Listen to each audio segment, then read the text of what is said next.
warahmatullahi wabarakatuh. Waalaikumsalam warahmatullahi wabarakatuh. Terima kasih kepada Bapak Ibu Guru dari SD Negeri 2 Sendangsari yang telah berkenan hadir dalam acara saya hari ini, diseminasi budaya positif di sekolah. Pertama-tama marilah kita panjatkan puja dan puji syukur kehadiran Allah Subhanahu wa Ta'ala yang telah memberikan nikmat sehingga pada hari ini kita bisa berkumpul dalam keadaan sehat, tiada halangan suatu apapun.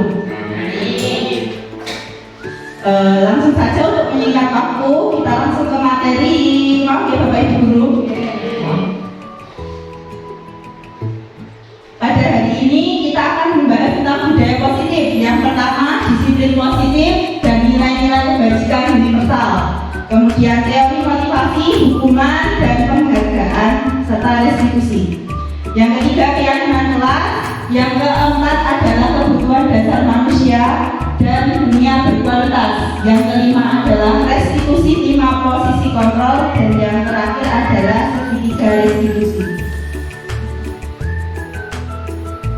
Sebelumnya kita bahas dulu tentang budaya positif. Budaya positif di sekolah merupakan nilai dan kebiasaan di sekolah yang berpihak pada murid agar mereka dapat berkembang menjadi pribadi yang kritis, penuh hormat dan tanggung jawab sesuai dengan profil pelajar Pancasila. Yang selanjutnya adalah perubahan paradigma. Disiplin biasanya dikaitkan dengan kontrol. Kontrol itu misalkan Bapak Ibu tangannya posisi menggenggam. Nah, kita bayangkan di tangan itu kita punya sesuatu yang berharga yang harus kita pertahankan. Apa yang akan Bapak Ibu lakukan? Tetap mempertahankan genggaman atau melepaskannya? Nah, itu semua keputusan tersebut ada di tangan Bapak Ibu sekalian. Apakah kiranya sesuatu yang Bapak Ibu genggam itu berharga atau tidak, mau dilepaskan atau tidak, itu semuanya ada di posisi kontrol panjenengan semuanya. Kemudian selanjutnya adalah miskonsepsi. Tentang miskonsepsi itu adalah kesalahpahaman ya. Kesalahpahaman tentang ilusi guru mengontrol murid. Pada dasarnya kita tidak dapat memaksa murid untuk berbuat sesuatu jikalau murid tersebut memilih untuk tidak melakukannya. Walaupun tampaknya guru sedang mengontrol perilaku murid, hal demikian terjadi karena murid sedang mengizinkan dirinya dikontrol. Saat itu bentuk kontrol guru merupakan kebutuhan dasar yang dipilih oleh murid tersebut. Kemudian teori kontrol menyatakan bahwa semua perilaku memiliki tujuan terhadap perilaku yang tidak disukai. Selanjutnya, ilusi bahwa semua penguatan positif efektif dan bermanfaat. Penguatan positif atau bujukan adalah bentuk-bentuk kontrol terhadap usaha untuk mempengaruhi murid agar mengulangi suatu perilaku tertentu. Jadi perilaku positif itu bisa dicontohkan seperti melakukan kebiasaan-kebiasaan lain. Misalnya murid dibiasakan untuk berangkat sekolah jam 7. Kalau tidak berangkat jam 7, ada konsekuensi yang akan diterima. Awalnya murid tersebut mau untuk melakukan hal tersebut karena adanya paksaan, tapi lama-lama akan terbiasa, bermanfaat. Itu yang ada di pandangan kita, yang ada di benak kita. Tapi tidak semua murid merasakan kenyamanan akibat adanya posisi kontrol tersebut. Yang selanjutnya, ilusi bahwa kritik dan membuat orang merasa bersalah dapat menguatkan karakter. Menggunakan kritik dan rasa bersalah untuk mengontrol murid menuju pada identitas gagal. Mereka belajar untuk merasa buruk tentang dirinya. Mereka mengembangkan dialog dari yang negatif. Kadangkala sulit bagi guru untuk mengidentifikasi bahwa mereka sedang melakukan perilaku ini, karena seringkali untuk menyampaikan pesan yang negatif. Ada kita tidak sadar bahwa apa yang kita lakukan itu menjustifikasi atau menghakimi mereka. Misalkan ada murid yang usil terhadap temannya, mencubit ataupun mungkin menjambak, memukul, kemudian kita sindir murid tersebut. Nah, sehingga dia perasaannya merasakan bersalah atas apa yang dilakukan. Yang selanjutnya adalah ilusi bahwa orang dewasa memiliki hak untuk memaksa. Banyak orang dewasa yang percaya bahwa mereka memiliki tanggung jawab untuk membuat murid-murid berbuat hal tertentu. Apapun yang dilakukan dapat diterima selama ada sebuah kemajuan berdasarkan sebuah pengukuran kinerja.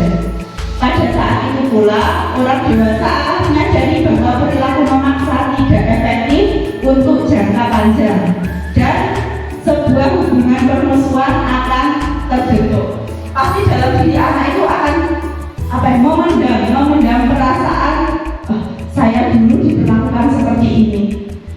Yang mulanya di depan kita itu sepertinya terlihat tidak baik-baik saja, tapi mereka punya perasaan atau memendam hal yang lain di dalam hatinya atau perasaannya. Selanjutnya kita akan membahas tentang disiplin positif. Disiplin berasal dari bahasa Latin yaitu disiplina, yang artinya belajar. Bapak Ibu santai malam ya, sambil dinikmati seadanya snacknya dan juga minumannya ya. Santai saja. Kemudian makna asal dari kata ini berkonotasi atau sama dengan disiplin diri dari murid-murid Socrates dan Plato. Disiplin diri membuat orang mengenali potensinya menuju sebuah perubahan. Namun dalam budaya kita, makna kata disiplin telah berubah menjadi sesuatu yang dilakukan seseorang pada orang lain untuk mendapatkan kepatuhan. Jadi kita berharap orang itu akan menurut pada perintah kita atau aturan yang telah kita buat.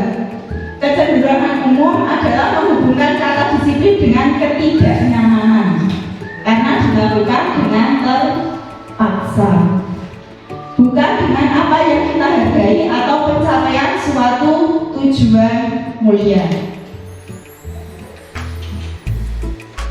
Disiplin adalah kemampuan memerintah diri sendiri dalam mengontrol dan menguasai diri untuk memilih tindakan yang mengacu pada nilai-nilai yang kita hargai dengan penuh tanggung jawab tanpa terperintah oleh orang lain.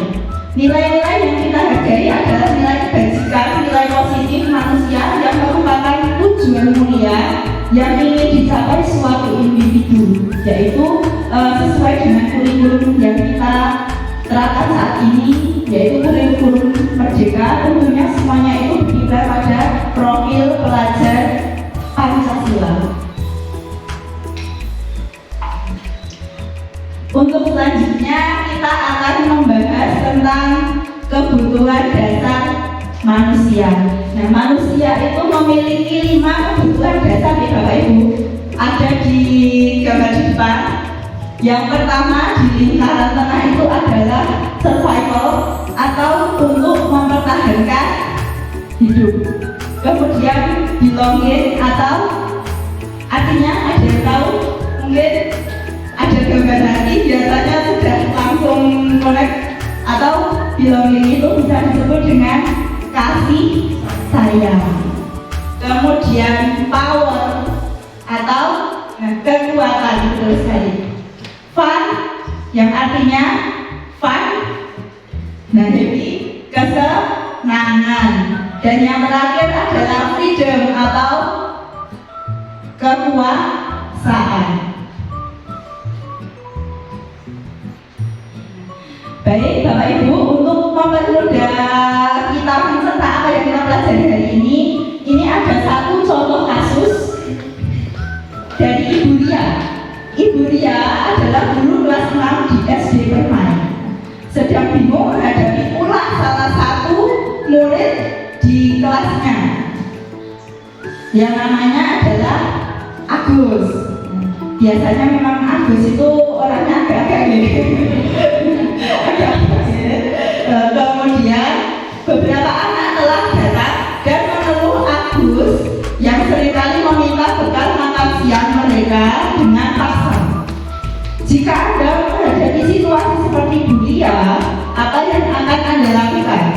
Menurut Anda, kira-kira apa alasan Agus melakukan hal tersebut? Mungkin ada Bapak Ibu yang bisa menceritakan kasus tersebut, punya pendapat? Ya. Apa Pak? Punya keinginan untuk supaya kita punya keinginan supaya ini dikenal dengan teman. Kita cari perhatian ya, cari perhatian. Kita analisis berdasarkan 5 kebutuhan dasar manusia.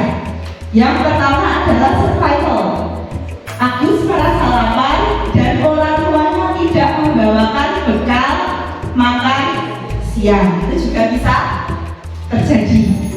Yang kedua, love and belonging. Teman Agus jadi memperhatikan perilaku Agus dan seperti yang dikatakan tadi, mencari perhatian. Yang ketiga, power. Ya, artinya dia merasa hebat karena teman-temannya itu jadi takut karena Agus tadi memaksa untuk meminta bekal makan siang dan dari temannya, sehingga dia merasa bahwa dia itu berkuasa di atas teman-temannya. Yang keempat adalah freedom atau kebebasan. Agus merasa bosan dengan bekal yang dibawakan orang tuanya karena selalu membawa bekal yang sama. Bisa terjadi ya, setiap hari kok dikasih lauk, tempe goreng, telur atau oseng-oseng. Kok teman saya setiap hari bekalnya berbeda-beda. Saya jadi pengen, sehingga Agus melakukan hal tersebut. Yang kelima adalah fun atau kesenangan. Agus hanya iseng dan dia menikmati ekspresi wajah dari teman-temannya yang kesal. Kan ada saja anak yang selalu usil jahil, tidak senang melihat teman-temannya itu kok diam gitu ya. Pengennya tuh gemes kalau teman-temannya diam, sehingga dia usil. Kadang cuma iseng saja. Yang selanjutnya, semua perilaku memiliki tujuan. Teori motivasi perilaku manusia. Motivasi sendiri ada dua, motivasi internal yang berasal dari dalam diri dan juga motivasi eksternal di luar diri manusia itu sendiri. Bisa dari temannya, mungkin dari lingkungannya yang mempengaruhi terjadinya perilaku tersebut.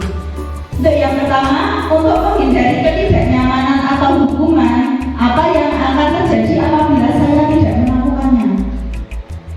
Kalau saya tidak telat, tidak datang terlambat, berarti saya akan disukai oleh guru. Berarti nanti saya tidak diingat oleh guru sebagai siswa yang nakal. Kemudian yang kedua, untuk mendapatkan imbalan dari orang lain, apa yang akan saya dapatkan apabila saya melakukannya?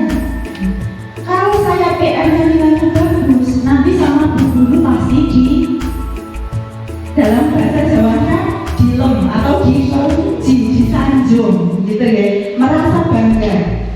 Atau mungkin bu guru dulu pernah menjanjikan kalau PR saya dapat 100 nanti dapat hadiah.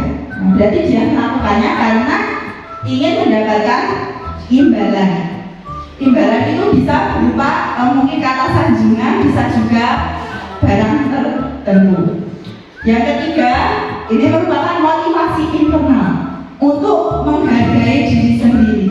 Orang saya itu pintar. Kalau saya tidak mau mengerjakan tugas dan nanti saya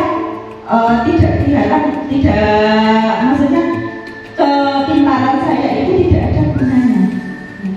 Jadi saya harus membanggakan diri saya sendiri, harus percaya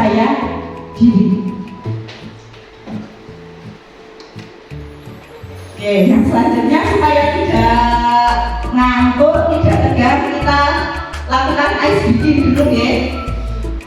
Saya punya beberapa pertanyaan.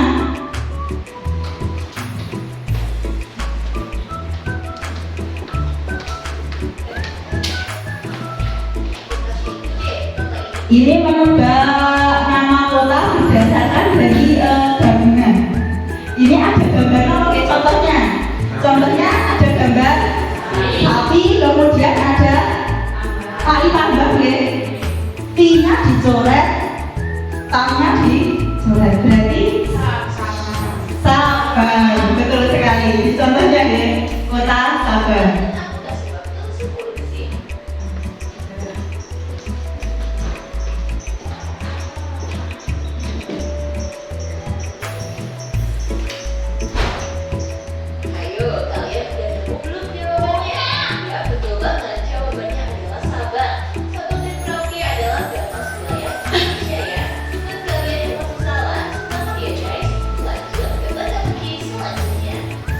Yang kedua, coba. Teka-teki kedua. Kalau gambarnya kayak gini, kira-kira apa ya jawabannya? Apa dia coba ibu? 10 detik dari sekarang.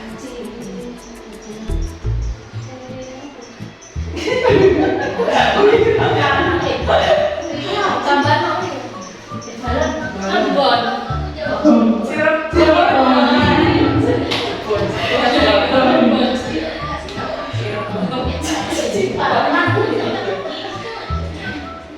Selanjutnya ya.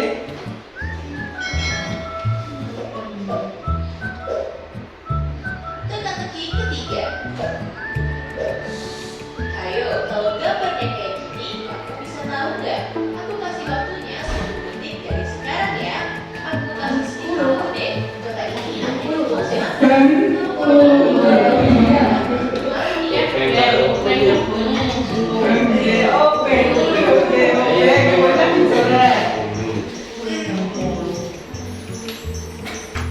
Gimana? Kamu tahu nggak jawabannya?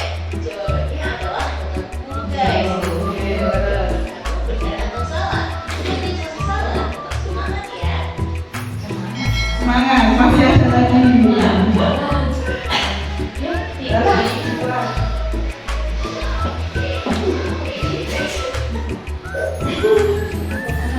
Ya, sudah.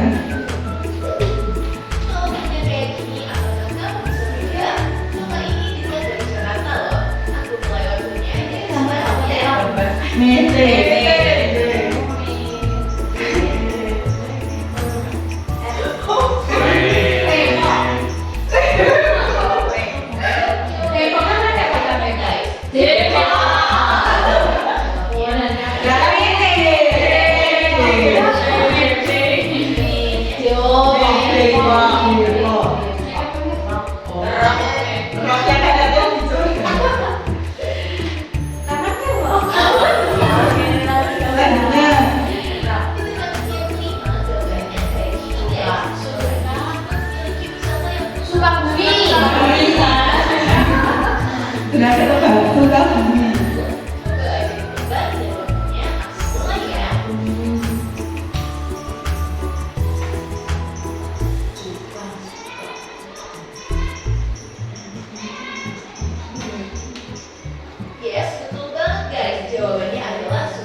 Kiri.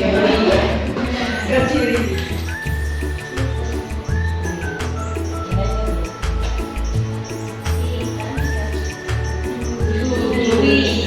Nah, jawabannya adalah kota sendiri guys. Ayo, jawaban kamu sama aku kali ini sama enggak? Nah, cukup ya. Jadi kita untuk meningkatkan konsentrasi kembali kita pengambil lagi.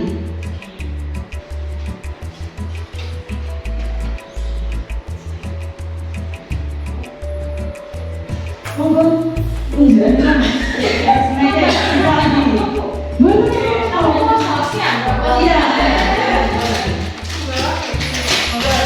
Komisi tinggi. Bisa beda ya. Monggo dirahasi kawan nih. Harus kelas sebenarnya ya. Nilai selanjutnya nilai kebajikan dari 6 institusi atau organisasi. Yang pertama sesuai dengan karena kita menerapkan lagi kita menerapkan kurikulum merdeka. Tentunya harus ada profil pelajar Pancasila. Yang pertama beriman bertakwa kepada Tuhan Yang Maha Esa dan berakhlak mulia. Yang kedua mandiri. Yang ketiga bernalar kritis. Yang keempat berkebinekaan global. Yang kelima gotong royong dan yang terakhir adalah kreatif. Kemudian menurut BO Primary Years Program di situ ada 12 nilai kebajikan.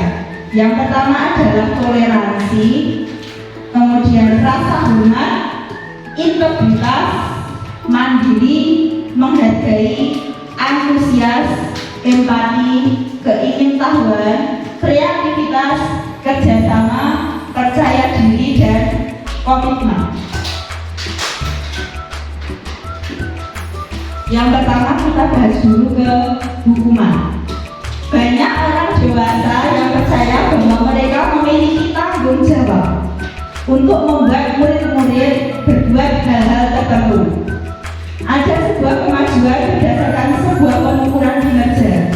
Pada saat itu pula orang dewasa akan menyadari bahwa perilaku memaksa tidak akan efektif untuk jangka panjang.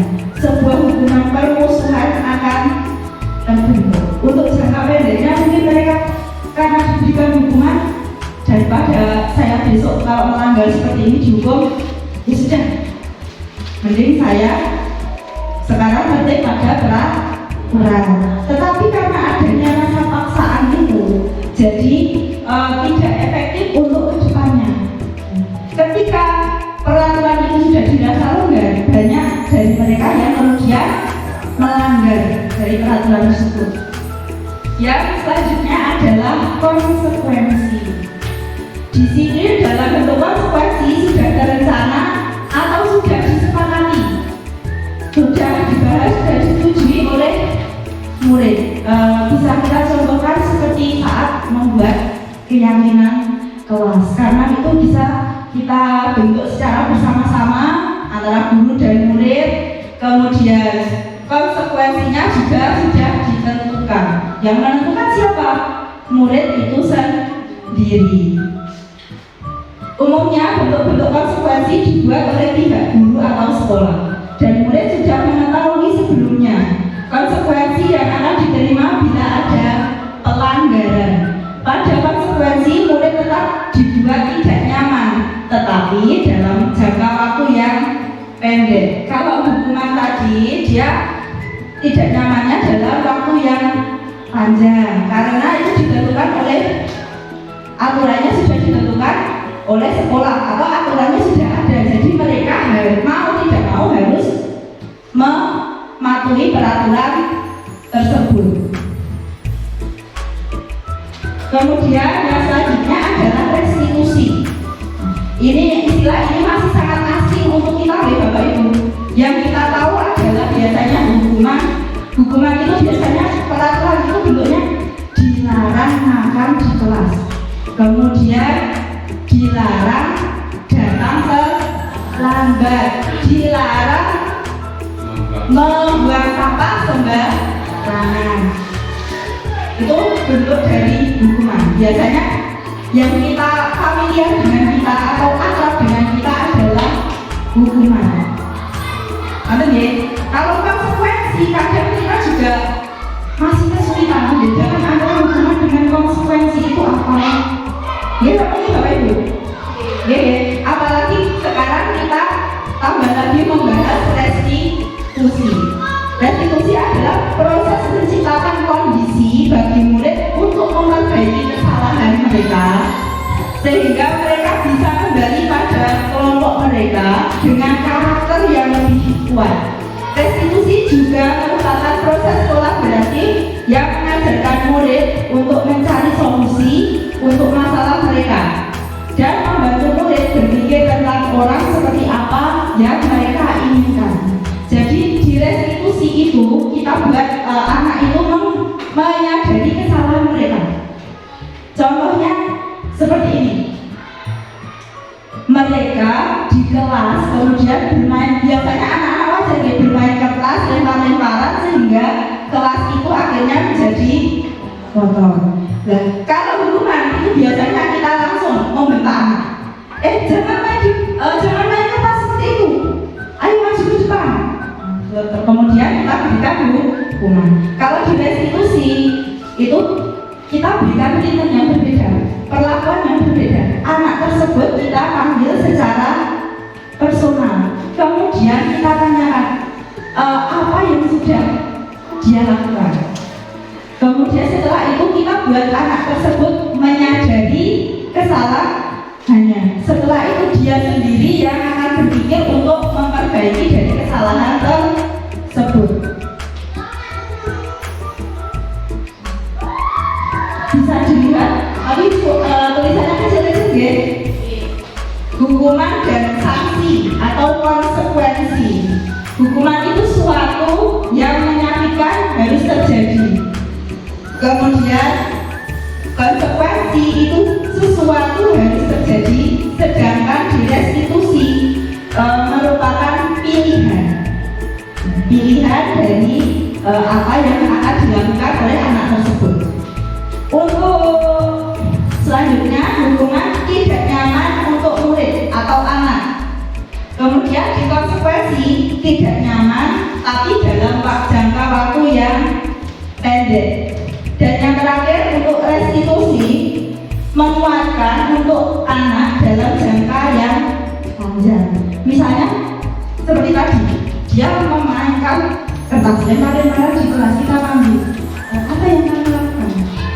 Perbuatan seperti itu benar atau tidak? Selanjutnya, kalau kamu merasa perbuatan itu salah, apa yang seharusnya dilakukan? Sehingga anak bisa berpikir, oh iya, perbuatan saya itu salah. Kedepannya dia akan melakukan seperti apa? Dia sendiri yang menentukan. Kemudian untuk hukuman, korban mendapatkan keadilan. Untuk dikonsekuensi, korban bisa diabaikan. Dan yang terakhir, untuk direstitusi, korban mendapatkan ganti. Yang selanjutnya, murid akan tersakiti. Di hukuman yang direstitusi, murid atau anak dibuat tidak nyaman. Dan yang terakhir, untuk restitusi, murid atau anak mendapatkan penguatan karena di anak tersebut dibuat untuk menyadari apa yang dia lakukan. Langsung saja kita coba berlatih, mungkin tidak terlihat ya. Yang pertama, lari mengelilingi lapangan basket 2 kali karena terlambat hadir di sekolah. Itu merupakan hukuman atau konsekuensi atau restitusi, kira-kira ya? Hukuman. Pak Men, ada pendapat lain? Belum? Masih hukuman ya? Yang pertama adalah hukuman. Dan yang kedua, membersihkan coretan yang dibuatnya di meja. Itu konsekuensi atau restitusi atau hukuman? Konsekuensi. Kita catat. Yang kedua adalah konsekuensi. Yang ketiga, murid diminta push up 15 kali karena tidak menggunakan masker ke sekolah. hukuman. Yang selanjutnya, menggantikan kertas tugas teman yang telah dicoret-coret, konsekuensi. Kemudian berjemur di lapangan basket pukul 12 siang karena mengobrol dengan teman, hukuman. Yang selanjutnya, boleh diminta bertelanjang kaki sepanjang hari, tidak menggunakan sepatu warna hitam sesuai dengan peraturan sekolah, konsekuensi. Yang terakhir, berdiri di depan kelas sambil mengangkat kaki satu karena tidak bisa menjawab pertanyaan, hukuman. Coba kita lihat jawabannya.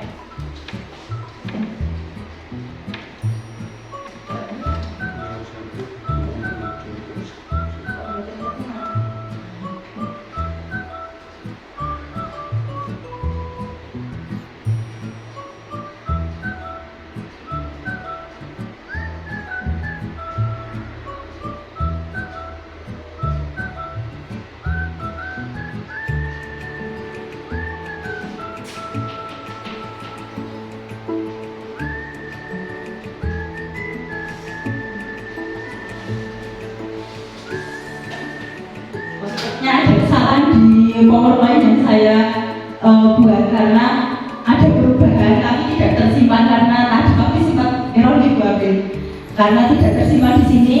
Untuk lari mengelilingi lapangan 2 kali karena terlambat hadir di sekolah itu adalah hukuman.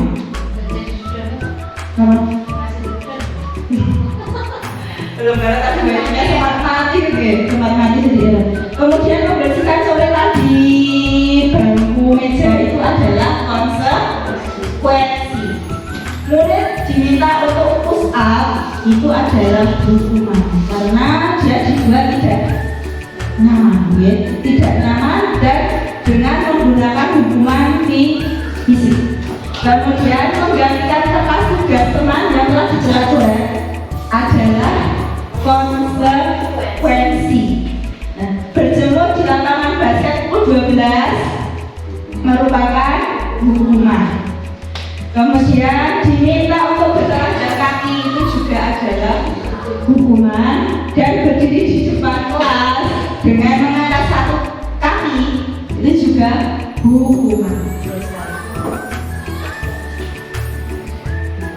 Di sini ada 5 posisi kontrol dalam restitusi. Yang pertama itu adalah penghukum, kemudian pembuat rasa bersalah, yang ketiga teman, yang keempat pemantau, dan yang terakhir adalah manajer. Untuk di restitusi biasanya posisi kontrol guru itu sebagai manajer di Babel, sebagai manajer. Nah, di sini contoh posisi kontrol guru. Ada pertanyaan dan siapa yang mengatakan. Yang pertama, saya kecewa sekali dengan kamu. Itu adalah membuat orang merasa bersalah. Yang kedua, kamu tidak pernah benar melakukannya. Berarti penghukum. Dan apa kamu mau mendapatkan stiker bintang hari ini? Dia adalah pemantau. Guru itu sebagai pemantau. Dan selanjutnya, bagaimana kamu bisa menyelesaikan masalah ini? Artinya guru sebagai manajer. Karena seperti tadi saya jelaskan, anak itu dibuat untuk menyadari kesalahannya, kemudian dibuat untuk menyelesaikan masalah tersebut. Apa yang akan dia lakukan ke depannya karena melakukan hal tersebut. Yang terakhir, kamu selalu yang paling terakhir. Berarti adalah penghukum karena kita langsung memberikan sertifikasi pada anak tersebut.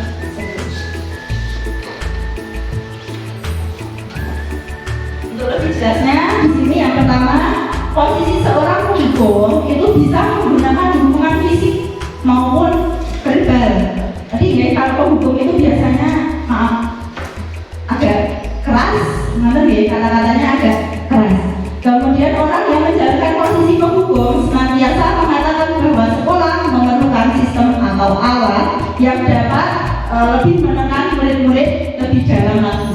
Guru-guru yang menerapkan posisi menghukum akan berkata, patuhi aturan saja atau awas, kamu selalu saja salah. Kemudian pasti selalu yang terakhir. Guru seperti ini senantiasa percaya hanya ada satu cara agar pembelajaran bisa berhasil, yaitu cara dia menjadi penghukum. Kemudian yang selanjutnya, pembuat merasa bersalah. Posisi ini biasanya guru akan bersuara lebih lembut. Pembuat rasa bersalah akan menggunakan keheningan yang membuat orang lain merasa tidak nyaman. Misalkan, ibu sangat kecewa sekali dengan kamu, atau beberapa kali bapak harus memberitahu kamu. Gimana coba kalau orang tua kamu tahu kamu berbuat begini? Berarti dia juga merasa bersalah karena apa yang telah dilakukan. Yang selanjutnya, posisi kita sebagai teman, posisi guru sebagai teman. Pada posisi ini tidak akan menyakiti murid, namun akan tetap berupaya mengontrol murid melalui persuasi. Pada posisi ini berupa hubungan yang baik antara guru dan murid. Contohnya, ayo bantulah demi bapak ya. Ayo ingat tidak bantuan bapak selama ini. Atau ya sudah, kali ini tidak apa-apa, nanti ibu bantu bereskan. Itu posisinya kita sebagai teman. Sehingga antara guru dan murid itu bisa terjalin hubungan yang lebih dekat. Hubungan yang lebih dekatnya bukan dalam tanda kutip ya Bapak Ibu. Maksudnya supaya anak itu lebih nyaman untuk mengikuti pembelajaran dengan kita, atau lebih nyaman misalkan ada masalah apa dia bisa bercerita kepada kita. Yang selanjutnya adalah sebagai pemantau. Memantau berarti mengawasi. Pada saat kita mengawasi, kita bertanggung jawab atas perilaku orang lain yang kita awasi. Posisi pemantau berdasarkan pada peraturan-peraturan dan konsekuensi. Hasilnya, murid memahami konsekuensi yang harus dijalankan karena telah melanggar salah satu peraturan. Guru tidak menunjukkan suatu emosi yang berlebihan, menjadi marah atau membuat merasa bersalah. Murid tetap dibuat tidak nyaman, yaitu dengan harus tinggal di kelas pada waktu jam istirahat dan mengerjakan tugas. Yang selanjutnya, terakhir, dalam segi tiga institusi itu adalah sebagai manajer. Nah, dalam manajer ini, guru berbuat sesuatu bersama dengan murid, mempersilahkan murid mempertanggungjawabkan perilakunya, mendukung murid agar dapat menemukan solusi atas permasalahannya sendiri. Seorang manajer telah memiliki keterampilan di posisi teman maupun pemantau, dan dengan demikian bisa jadi di waktu-waktu tertentu kembali menjadi posisinya berada di posisi tersebut, baik teman maupun pemantau.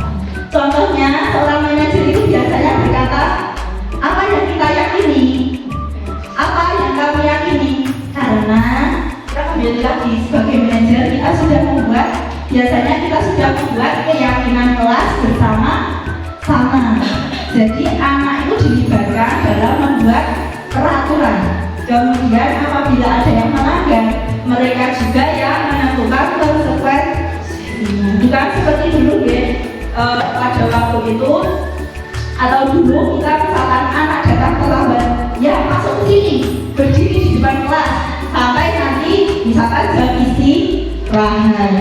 Kemudian contohnya lagi, oh kamu tidak mengerjakan tugas, maju ke depan berdiri di depan kelas, atau kamu push up di depan kelas. Itu tidak lagi seperti itu, tapi kita sudah membuat keyakinan kelas sehingga anak sendiri yang menentukan konsekuensinya atas apa yang dia lakukan.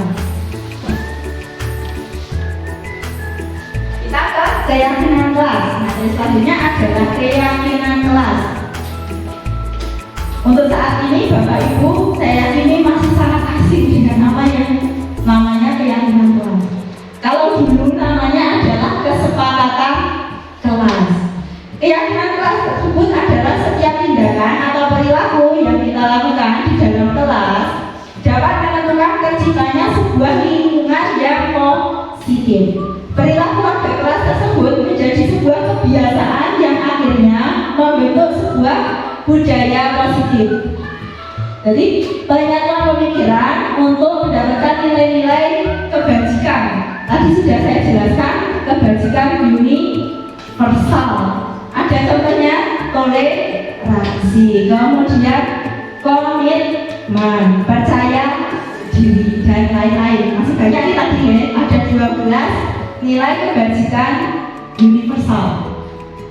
Kemudian menurut dosen 1998, suatu keyakinan akan lebih memotivasi seseorang dari dalam atau motivasi secara intrinsik dari dalam dirinya sendiri. Di sini ada contoh peraturan kelas dan keyakinan kelas. Contohnya kalau di peraturan kelas, kembalikan barang ke tempatnya. Kemudian di keyakinan kelas adalah bertanggung jawab. Dilarang mengganggu orang lain, berarti saling menghormati. Hadir di sekolah 15 menit sebelumnya, jadi menghormati orang lain dan berkomitmen. Dilarang menggunakan narkoba, itu berarti kesehatan. Bergantian atau menunggu giliran, jadi menghormati orang lain dan berempati. Dilarang merokok, kesehatan dan menghormati orang lain. Karena kita kalau merokok juga mengganggu orang lain, gimana? Mengganggu orang lain, betul Pak? Karena mengganggu kenyamanan orang lain, ya. Kemudian gunakan masker.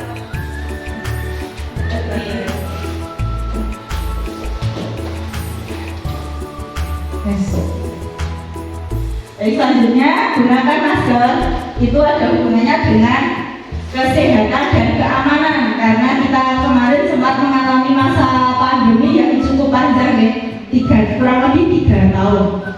Kemudian berjalan di kelas dan koridor, keamanan dan keselamatan. Biasanya untuk keyakinan kelas itu nilai kata-kata yang digunakan bentuknya adalah positif. Jadi bukan lagi dilarang. Dan yang misalkan dilarang datang terlambat, berarti bentuk positifnya kita buat datang ke sekolah tepat waktu. Benar ya? Kemudian pembentukan keyakinan kelas. Di sini ada beberapa tahapan dalam membentuk keyakinan kelas.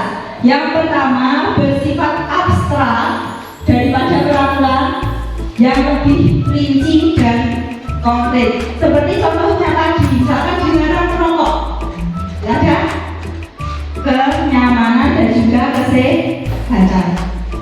Kemudian keyakinan kelas berupa pernyataan universal, nilai-nilai universal yang sudah kita bahas tadi. Pernyataan keyakinan kelas juga dalam bentuk positif. Keyakinan kelas tidaknya tidak terlalu banyak sehingga mudah diingat oleh anak. Selanjutnya, semua warga keyakinan kelas sebaiknya sesuatu yang dapat diterapkan di lingkungan tersebut.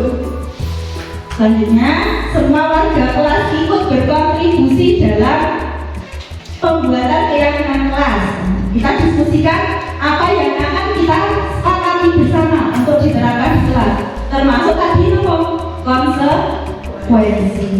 Dan yang kemudian semua warga kelas ikut berkontribusi, bersedia menunjukkan kembali keyakinan kelas dari waktu ke waktu. Dan jangan lupa keyakinan kelas itu kita tempelkan di depan kelas supaya nanti anak-anak selalu ingat dengan apa yang sudah disepakati.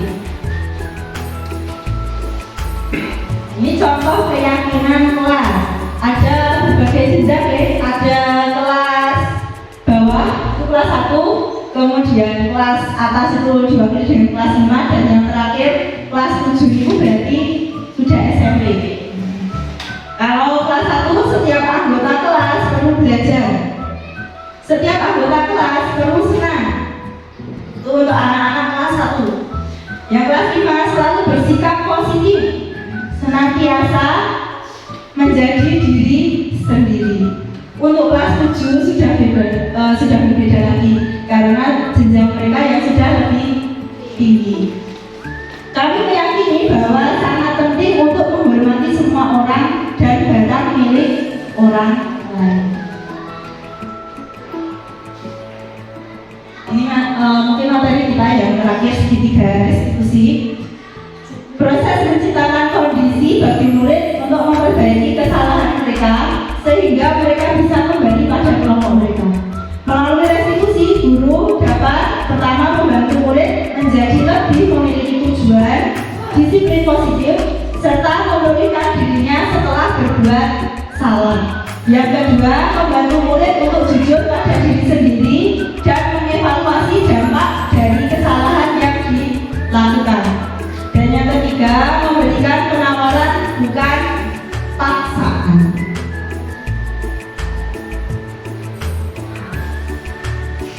Ini adalah gambar segitiga restitusi. Dalam segitiga restitusi sendiri ada 3 tahapan. Yang pertama adalah validasi tindakan yang salah. Jadi kita buat mereka untuk menyadari apa yang sudah dilakukan. Kemudian menstabilkan identitas. Setiap orang itu yang namanya manusia pasti melakukan kesalahan. Yang penting untuk kedepannya jangan sampai melakukan kesalahan yang sama. Kemudian yang terakhir adalah menanyakan keyakinan. Menanyakan keyakinan itu berdasarkan dengan keyakinan kelas yang sudah kita buat.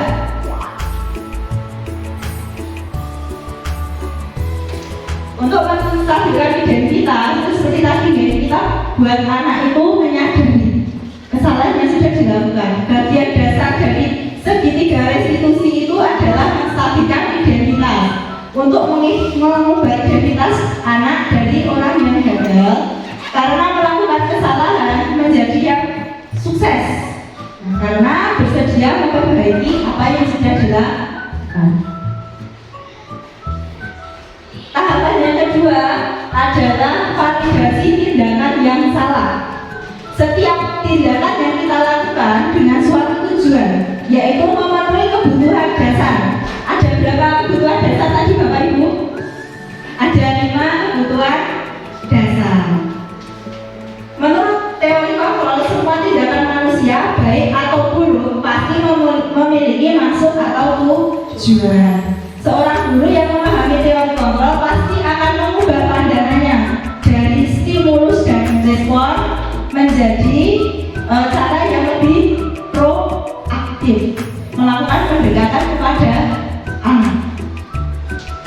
Yang terakhir, tahapan dari segitiga restitusi.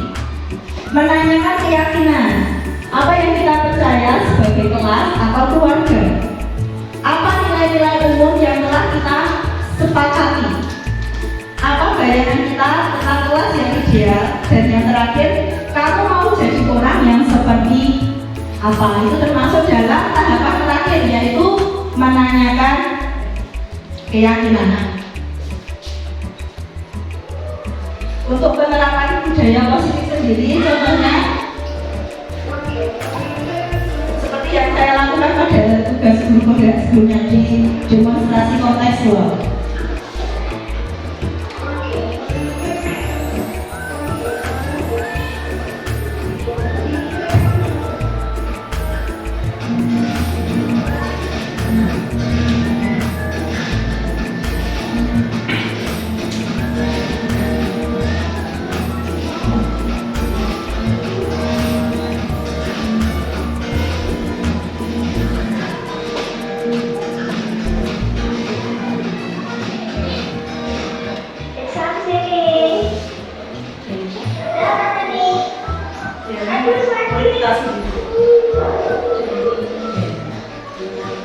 Assalamualaikum.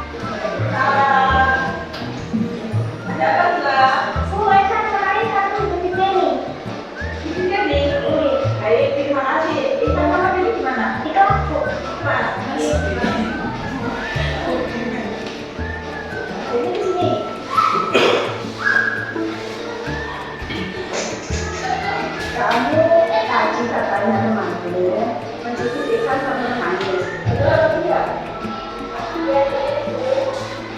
Kamu mengerti tidak perbuatan itu betul atau salah? Terus apa alasan melakukan hal itu? Baik, kamu cuma main-main, tapi kamu tahu tidak perbuatan itu salah kan? Kamu ingat tidak kita punya keyakinan kelas salah satunya adalah menjaga kerukunan? Nah, betul sekali. Keyakinan kelas itu kan kita sudah bersama-sama, jadi kamu harus bisa melaksanakannya. Sebenarnya sebagai manusia kita tidak salah itu tidak apa-apa. Yang penting kamu harus tahu caranya untuk memperbaikinya agar tidak terjadi lagi di masa yang akan datang. Nah, itu baru keren. Sekarang kamu melihat apa yang harus kamu lakukan? Luar biasa. Tapi sekali kamu sudah menyadari apa yang sudah kamu lakukan. Semoga kamu selalu bisa menjaga nilai kerukunan. Sekarang silakan meminta maaf kepada Eva. Sama-sama Jenny.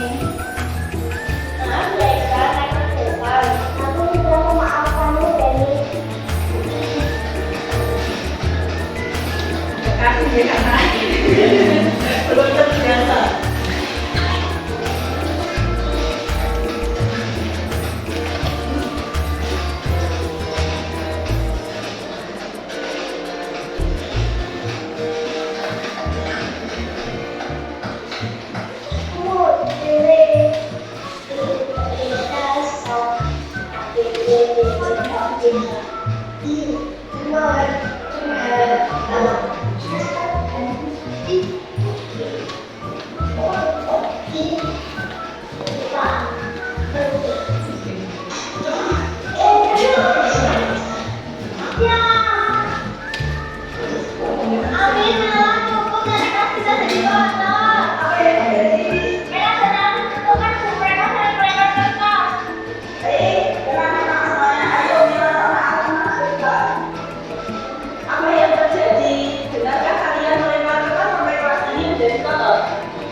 Demikian ya Bapak Ibu, itu adalah contoh dari praktek segitiga restitusi yang sudah saya lakukan kemarin, tentunya dengan anak-anak di kelas 6, karena saya juga mengaku di kelas 6. Kemudian dari praktek itu anak-anak jadi sadar, karena yang kita praktekkan itu adalah perilaku yang biasa mereka lakukan sehari-hari ya.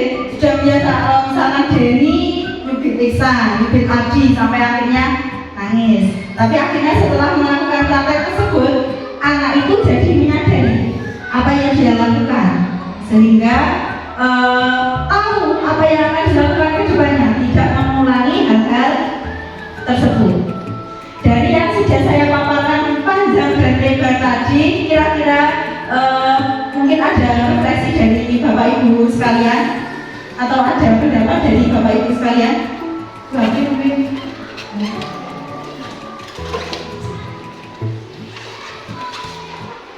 Oke, terima kasih atas waktu yang diberikan kepada saya. Dari penyampaian presentasi yang tadi sudah diberikan oleh Bu Susi, ini tentu saja sangat bermanfaat bagi kami dan juga dapat untuk kedepannya ini dapat kita terapkan di sekolah kita supaya sekolah kita ini akan memang benar-benar dapat tercipta sebuah budaya yang positif. Jadi paradigma baru pembelajaran yang dari zaman dahulu ketika kita masih kecil yang namanya hukuman ini, kita ambil contoh saja, hukuman ini sangat familiar atau sangat umum diberikan oleh guru-guru kepada muridnya.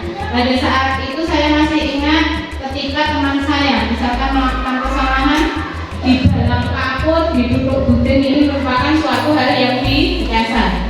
Dan ini ternyata ketika berjalannya waktu, hukuman itu tidak memperbaiki sebuah kondisi dari siswa itu sendiri, tetapi malah memperparah. Jadi ketika kita di era ini, di zaman ini, ketika hukuman diganti dengan sebuah konsekuensi atau di sini malah penerapan di 3 restitusi, ini ternyata akan membuat anak atau siswa itu yang semula mungkin tidak baik, jangan dikatakan nakal dan nakal ya, kurang benar perilakunya, ini malah akan dengan kemauan di dalam hatinya sendiri akan semakin baik kondisinya, seperti itu yang mana tidak apa istilahnya bukan benar ya, akan benar dengan sendirinya, dan ini hebatnya lagi akan dari hatinya tanpa ada paksaan. Kalau dulu anak itu mungkin takut dengan peraturan sekolah karena takut aku pun telah mesti kon maju naik lapangan pada saat siang hari. Mungkin aku nanti orang berapa orang itu dikon maju yang guruku sikilku tidak mundur siji karo pegang dengan seperti itu. Jadi konteksnya pada saat itu karena takut akan hukuman. Tetapi pada saat sekarang murid-murid itu bisa memperbaiki perilakunya karena apa? Karena keyakinan di dalam hatinya sesuai dengan kebijakan universal yang tadi kalau tidak salah berapa jumlahnya Mbak Susi? Ada 15 itu. Jadi manusia itu sebenarnya punya hati, tidak usah dihukum, tidak usah ini, dan juga ini insya Allah kita terapkan di SD kita. Jadi Bapak Ibu jangan sampai kita saat ini kok koyo zaman bisik menghukum, jangan sampai. Kita terapkan benar-benar di kehidupan nyata kita. Jadi SD Negeri 29 saat ini benar-benar bebas dari hukuman dari guru kepada anak, ataupun mungkin juga terjadi anak di antara anak dengan anak yang lain, karena ada anak itu yang kadang-kadang merasa geng, aku loh pemimpinnya yang kelas ini, jadi gue ikutin seperti itu ya Mbak Susi. Terima kasih. Jadi kedepannya ini bisa dimanfaatkan, dia terapkan benar-benar dalam kehidupan kita. Terima kasih. Wassalamualaikum warahmatullahi wabarakatuh. Terima kasih atas refleksinya yang luar biasa dari Ibu April Wahyani selaku Kepala Sekolah SD Negeri 2 Sindangssari. Terima kasih kepada Bapak Ibu guru yang lain sudah mengikuti designasi dari saya. Semoga ilmu yang diberikan, yang saya tularkan dapat bermanfaat untuk Bapak Ibu semuanya. Akhir kata, wassalamualaikum warahmatullahi wabarakatuh.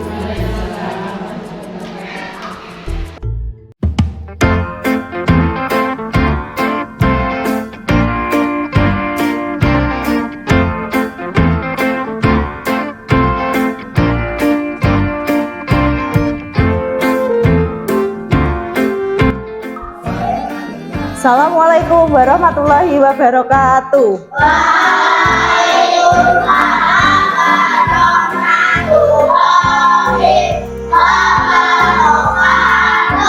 Apa kabarnya?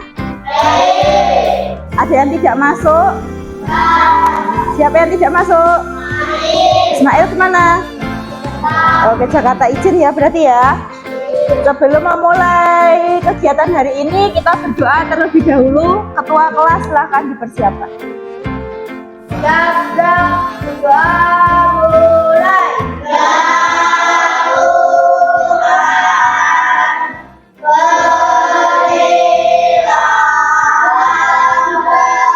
Tuhan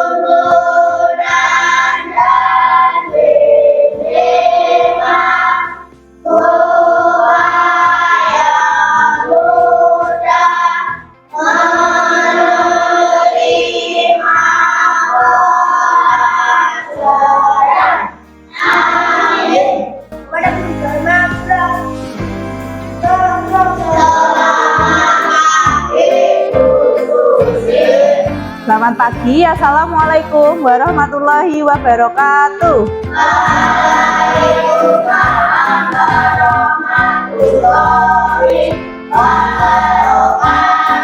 Sudah siap untuk memulai kegiatan hari ini? Sudah sarapan? Oke, semangat. Tepuk semangat.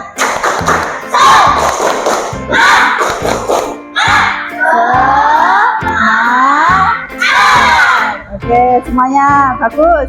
Sekarang tepuk konsentrasi.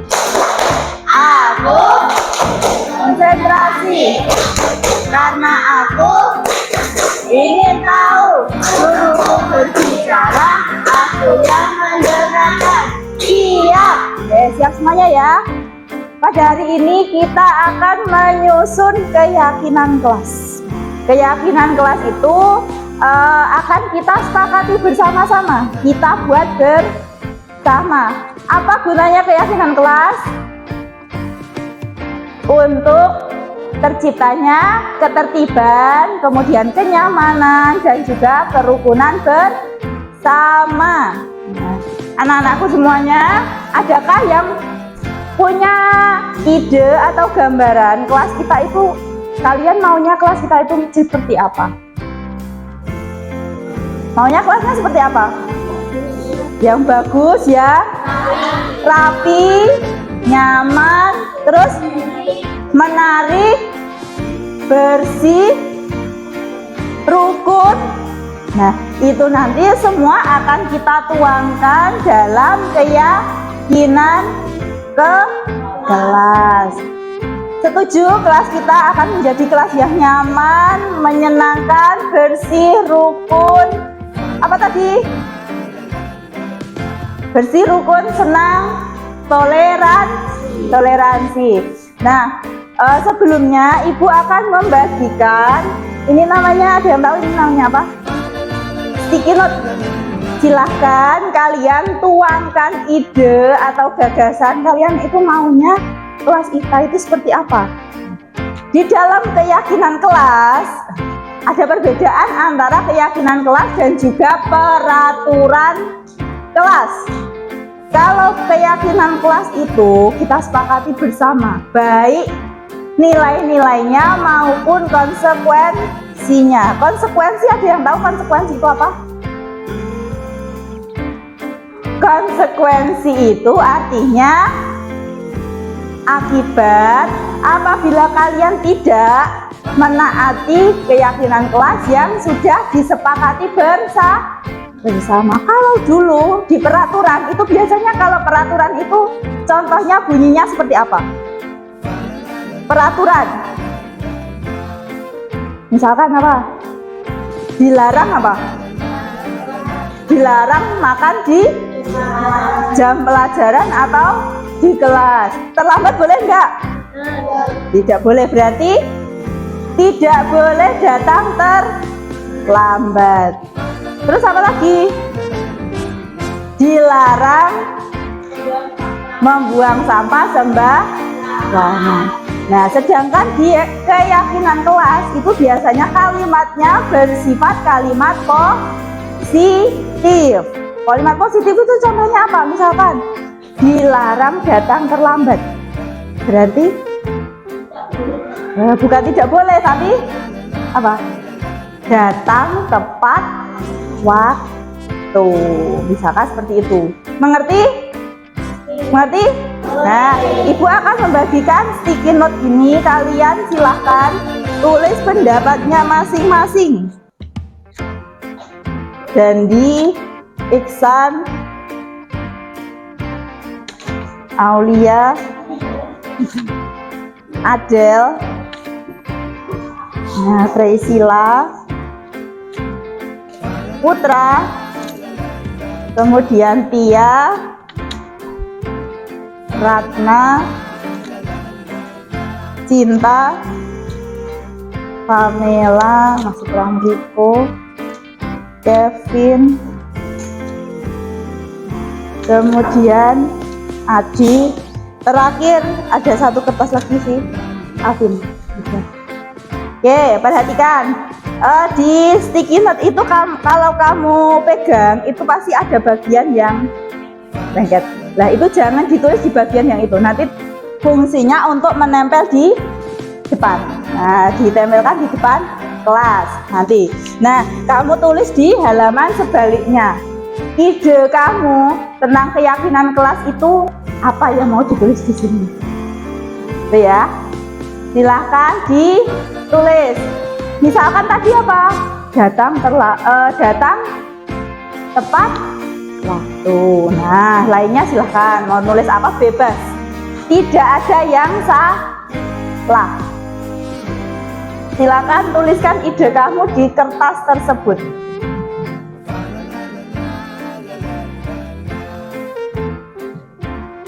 Mau apa? Iko punya ide? Apa misalnya?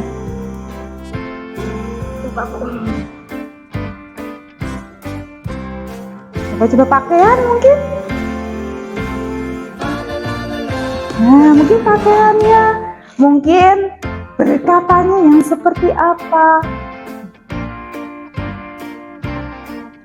Atau mungkin kebersihannya bagaimana?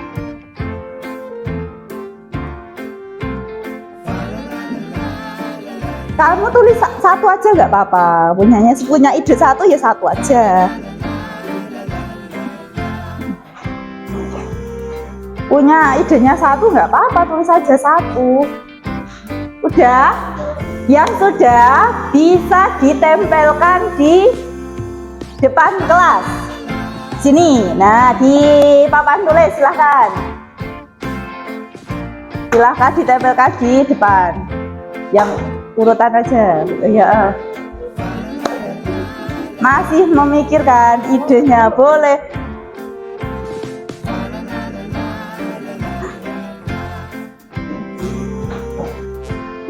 Oke, silakan yang lain.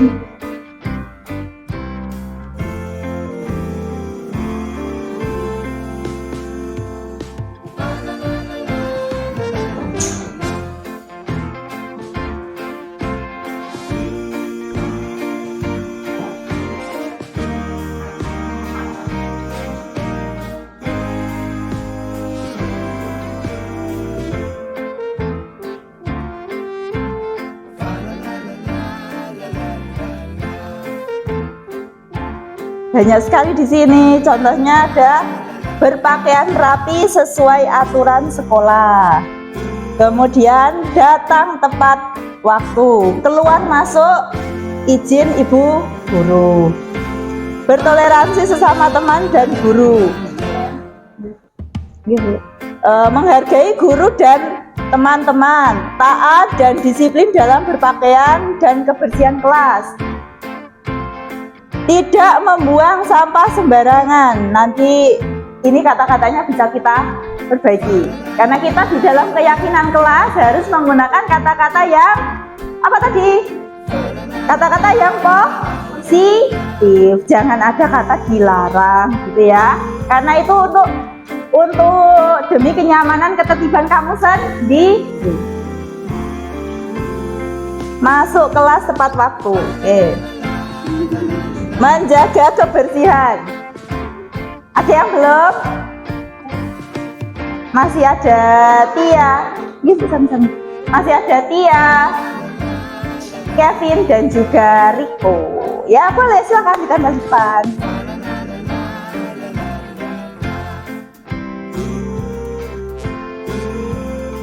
Oke, membuang sampah di tempat sampah boleh.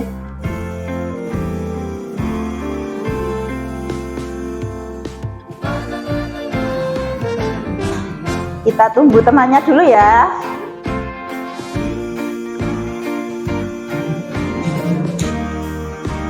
Setelah kita nanti menuangkan ide di sini, yang akan kita lakukan adalah apa? Menyeleksi. Kemudian apa? Memperbaiki kata-kata yang belum tepat. Oke, udah.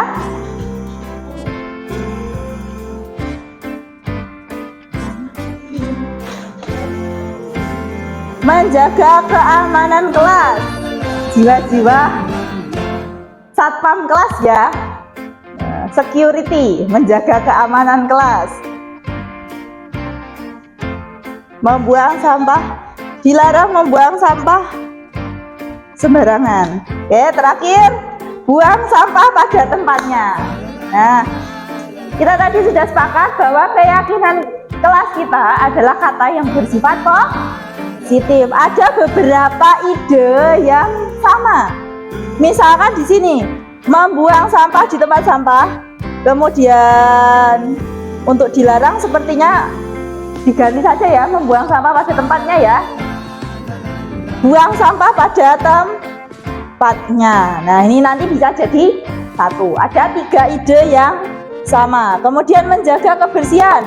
Ini juga nyaman, bersih, datang tepat waktu. Tadi ada beberapa ide yang datang tepat waktu. Sehingga kita sepakati dulu keyakinan kelas kita. Yang pertama apa? Yang pertama, datang tepat waktu. Terus apa lagi? Nah, berpakaian rapi sesuai aturan sekolah. Selanjutnya, disiplin. Terus apa lagi? Tadi. Nah, toleransi. Terus apa lagi?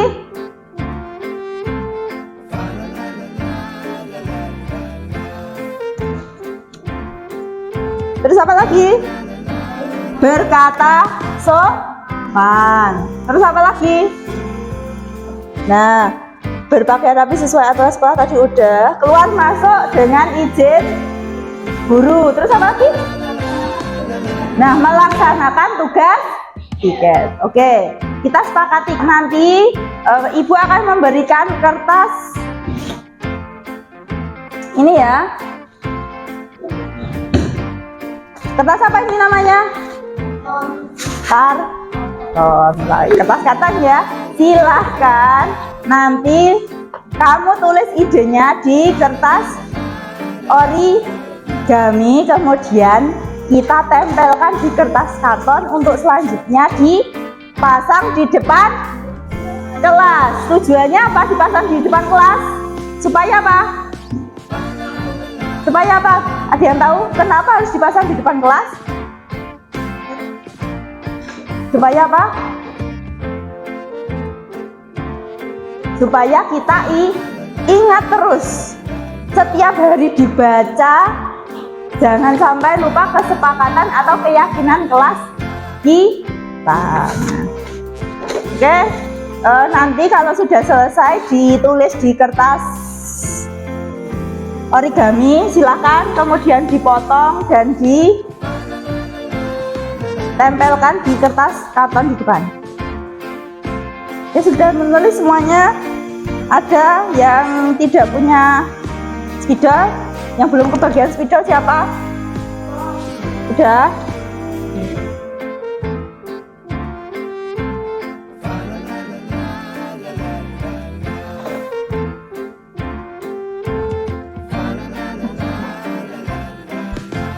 Udah.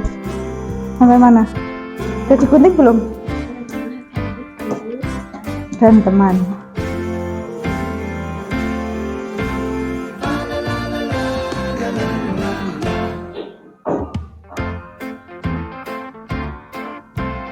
Keyakinan kelasnya dulu. Ya, bareng-bareng aja biar cepat selesai.